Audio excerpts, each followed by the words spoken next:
Monsieur Serchion, vous êtes ancien chercheur français au CNRS. Je vous remercie infiniment d'avoir voulu accorder cet entretien à la radio francophone iranienne. Monsieur Thion, comment expliquez-vous la publication de 400 000 documents militaires américains sur le conflit irakien? Eh bien, écoutez, je n'ai pas d'explication. Ces choses-là viennent probablement de quelques ordinateurs qui avaient tous ces documents stockés sur leur disque dur et alors quelqu'un qui avait accès les a transférés ou a donné la clé d'ouverture, si vous voulez, aux gens qui font Wikileaks. Je ne sais pas quelles sont les motivations de ces gens-là, on les connaît pas, on ne sait pas qui c'est. Est-ce que c'est une manipulation américaine? On ne peut pas l'exclure complètement, mais ça peut être des individus privés, si vous voulez, qui ont pensé qu'il fallait dire la vérité sur toute cette affaire de guerre en Irak. Et je pense à un autre épisode qui a été la publication des papiers du Pentagone, qui ont été faits par aussi quelques individus qui avaient accès à ces documents officiels et qui ont joué certainement un grand rôle dans la survenue de la fin de la guerre du Vietnam, parce que on a appris comme ça beaucoup de choses sur les motivations des politiciens, sur pourquoi ils faisaient cette guerre, comment, etc. Et alors, je me dis que là, avec ces documents, on a certainement de quoi faire quelques procès de Nuremberg. Si quelqu'un peut se donner la peine de lire, parce qu'évidemment 400 000 documents, ça dépasse les capacités de beaucoup d'individus, mais si on cherche un petit peu, on va trouver tout un tas de crimes de guerre commis par des officiers américains ou sur des ordres des officiers américains.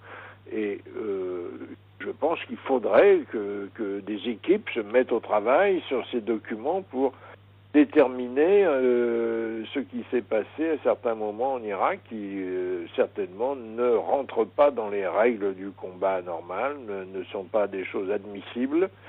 Il y a eu des massacres de masse, il y a eu des crimes contre l'humanité qui ont été commis et peut-être là on aurait l'occasion de mettre ces choses-là de façon claire devant l'opinion publique.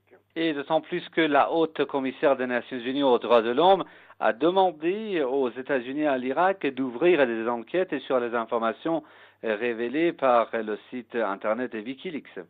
Voilà, alors je pense que tout ça peut donner lieu à beaucoup de développements qu'on peut même pas prévoir tout de suite parce que on ne sait pas très bien ce qu'il y a dans ces 400 000 documents.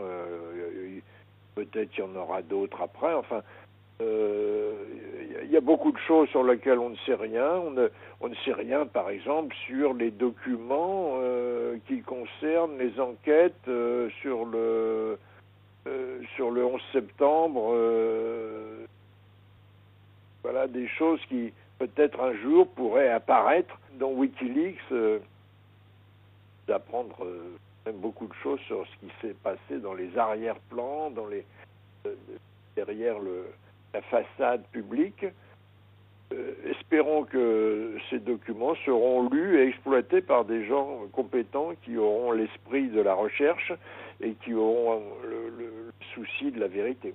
Monsieur Thion, en fait, la haute commissaire des Nations Unies aux droits de l'homme a dit que les informations de Wikileaks alimentaient les inquiétudes sur des violations graves des droits de l'homme internationaux commises en Irak. En fait, ces violations graves des droits de l'homme ont été commises sous l'occupation américaine de l'Irak. Est-ce que la responsabilité de cela, de ces violations graves des droits de l'homme ne revient pas à la force occupante, c'est-à-dire les États-Unis?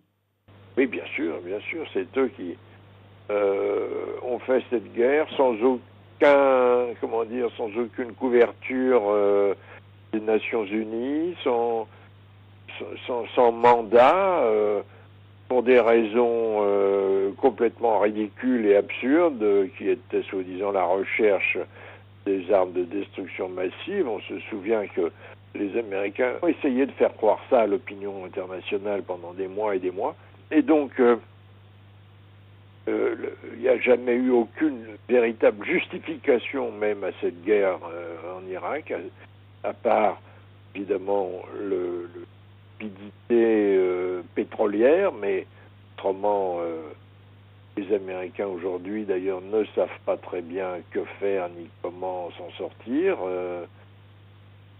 Ils ont retiré des soldats, mais enfin ils en ont aussi laissé beaucoup, donc ils sont encore complètement jusqu'au cou dans l'occupation militaire de l'Irak, et leur souhaiter bien du plaisir au moment où il va falloir qu'ils aillent.